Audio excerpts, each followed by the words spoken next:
this class we will start with chapter 5, light energy. Okay. Now you have in this chapter the concept about spherical mirrors and as well as you have refraction of light. So let's start with spherical mirrors. Now in class 7 you have read about the plane mirrors, reflection from plane mirrors, right? That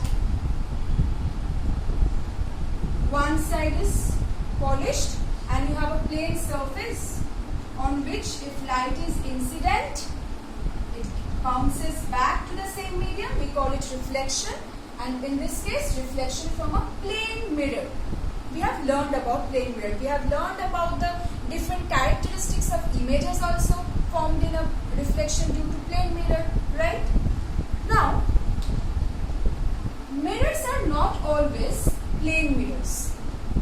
We can have curved surface mirrors also, right? If you see your image, say on a spoon or say on some utensils, steel utensils or something like that, or say a glass surface, a carved glass surface. So what are those? Those are not plane mirrors, but still you can see the images due to reflection. Now that means apart from plane mirrors, we also have curved mirrors. These are plane mirrors, and we also have curved mirrors which also forms this reflection phenomenon. Now those curved mirrors which have a spherical shape are known as spherical mirrors.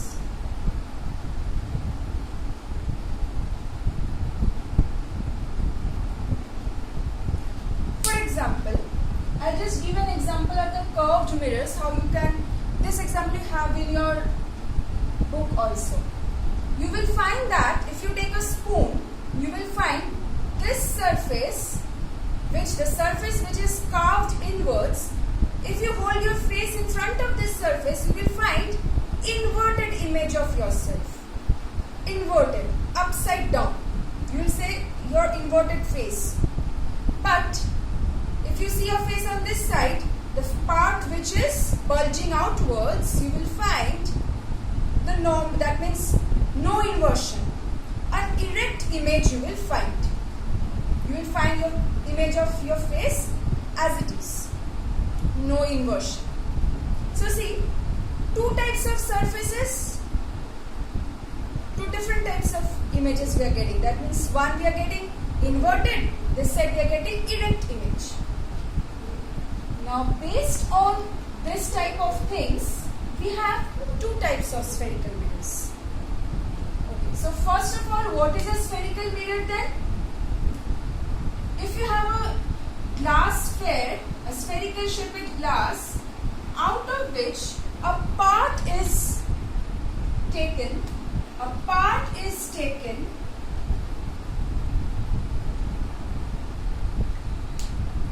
whose one side is polished or silvered.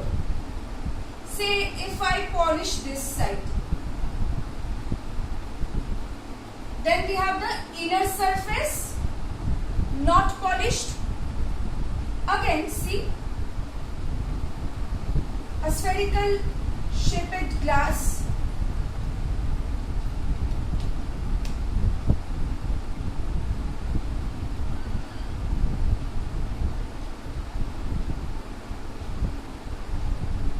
I'm taking a part of the glass sphere, in which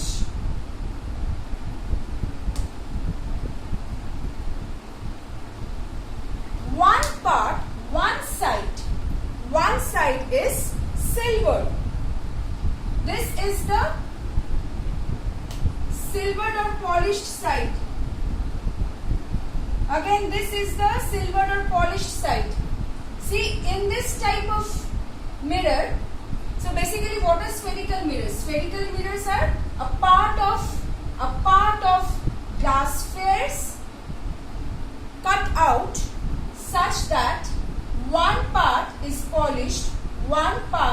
polished and the other side is made reflecting surface.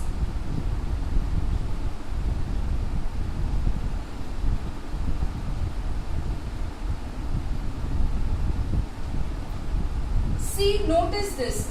Both are spherical mirrors. This part, only this part is spherical mirror. Okay, say M, M dash, M, M dash. The one which I've indicated with blue ink. Because the whole glass sphere, out of which I'm cutting out a part of the glass sphere and I'm making one side polished, another side reflecting surface. That type of mirrors are spherical mirrors. Now, two types of spherical mirrors. That spherical mirror where the outside surface is made polished and the inner surface, see, the inner surface is reflecting surface. That type of mirror is concave mirror. Okay? That type of spherical mirror in which the inner surface is polished, outer surface, that means basically light will be incident here and reflected like this. Outside surface is reflecting. In this case, light will be reflected, incident like this, reflected like this. That means light will incident on this part. Okay? Reflected from this part. In this case, light will be incident on the outer side and reflected from the outer side only. So, inner surface reflecting, outer surface reflecting. This type of mirror, convex mirror.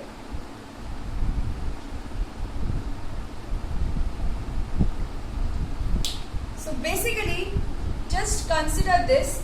The one which is having, this is the inner surface and this one is the outer surface of the mirror. So if I can see the image here, when I am seeing the image here, that means light is coming and reflecting back. So this is this surface, the inner, that is the curved, the surface which is curved inwards. This surface is acting as the reflecting surface, then it's a concave mirror. But when light strikes here and reflects from here, see, it's the outer surface which is reflecting now, then convex mirror. Okay, so these are the two types of spherical mirrors. Now we will learn about the terms related to the spherical mirrors. I have drawn two types of mirrors simultaneously, you will follow. Concave because outside surface polished, inner surface reflecting. Convex, inside the inner surface polished, outer surface reflecting. Now one by one. The center, the geometric center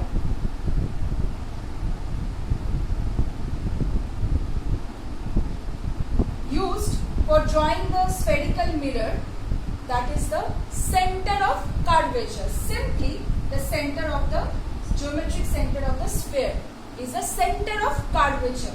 C. In this case also we have C. C denotes the center of curvature. Fine.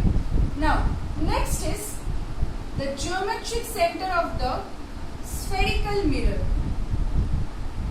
Center of M dash. M dash. We denote it as P. What is P? Pole. Pole of the mirror.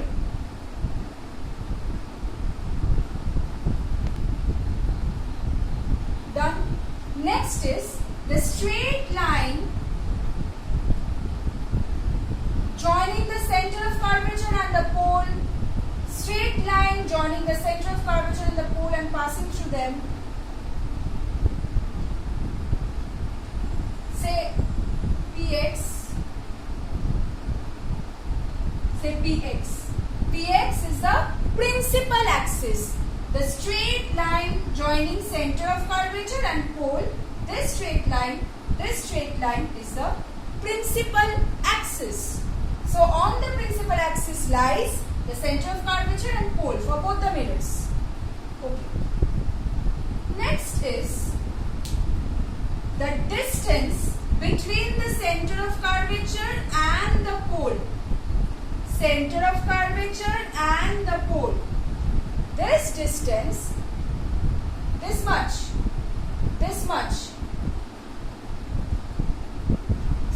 denoted as small r, known as the radius of curvature. Radius of curvature.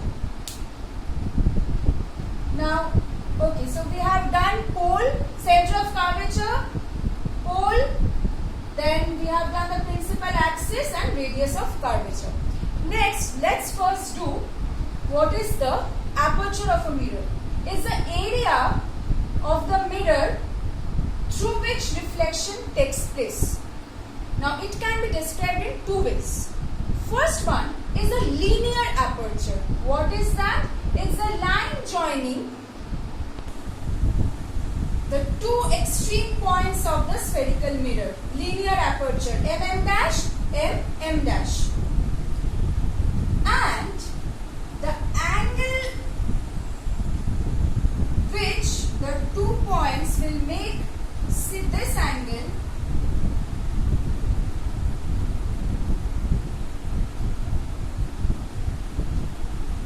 is the angular aperture.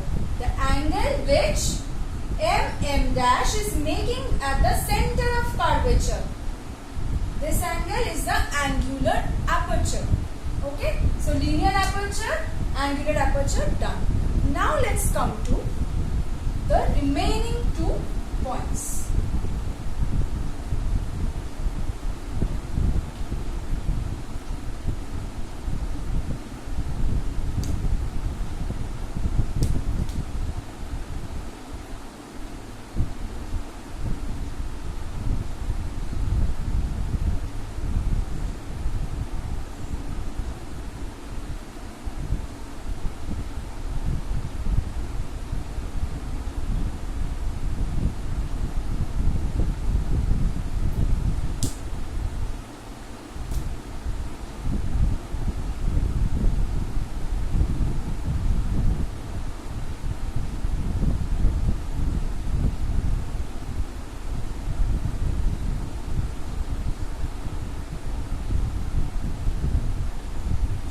Drawing only the spherical mirrors.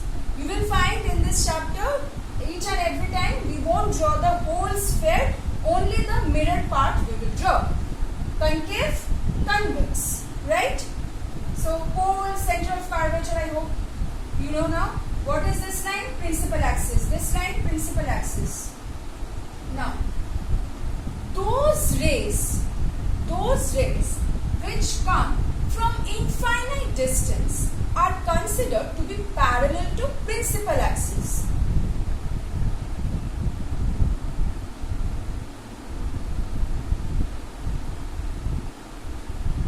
Why am I drawing it on this part? Obviously, this is the surface I told you which is reflecting, so light will be incident on this surface and get reflected back. For this outer surface. Okay.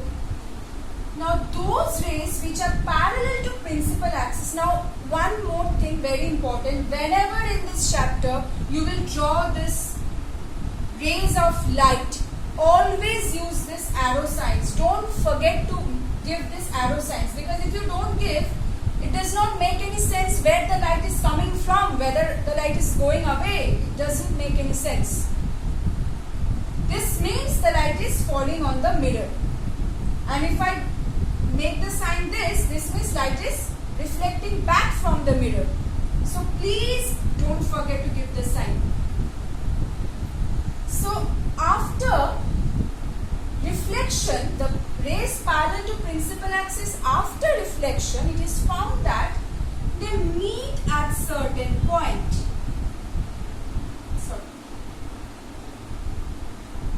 See, I am using this arrow because this arrow means the light ray is incident on the mirror and it reflects back to the same medium. Light ray is incident on the mirror, it reflects back. It is found that the rays parallel to principal axis, after reflection, reflection for concave mirror, they meet at certain point on the principal axis.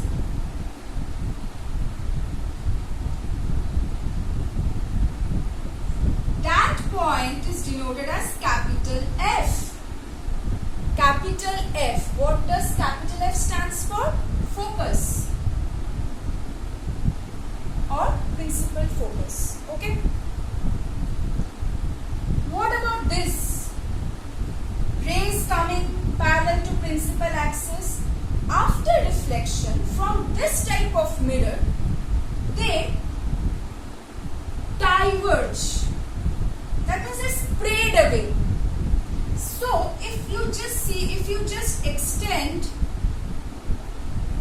backwards, if I extend this backwards,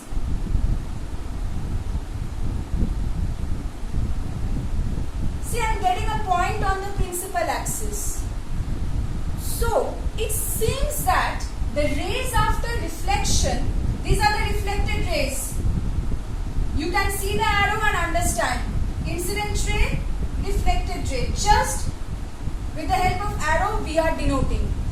You did not even mention it because the arrows will denote itself that this is a reflected one because it's going back to the same medium. This is coming to the mirror. So incident ray. Going back to the same medium, so reflected ray. It seems that after reflection, it is coming as if it is coming from certain point on the principal axis. It seems, because it actually does not meet. They are meeting virtually. This is the focus of a convex mirror. F stands for focus. Again, focus of a mirror, spherical mirror, is therefore that particular point on the principal axis at which the rays parallel to principal axis after reflection actually meet or after reflection seem to diverge from. For concave, they actually meet at focus. It is that particular point where the rays after reflection actually meet, and it is that particular point for a convex mirror on the principal axis where the rays parallel to principal axis after reflection seem to diverge from. See, they seem to diverge from this single point, principal focus. So if we have principal focus, then distance between the principal focus and the pole, distance between principal focus and the pole, that is this distance,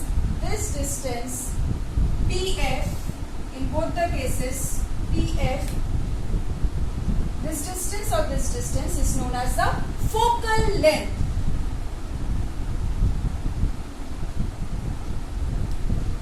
So this is the focal length, this is the focal length. What is the radius of curvature? And we denote focal length by small f.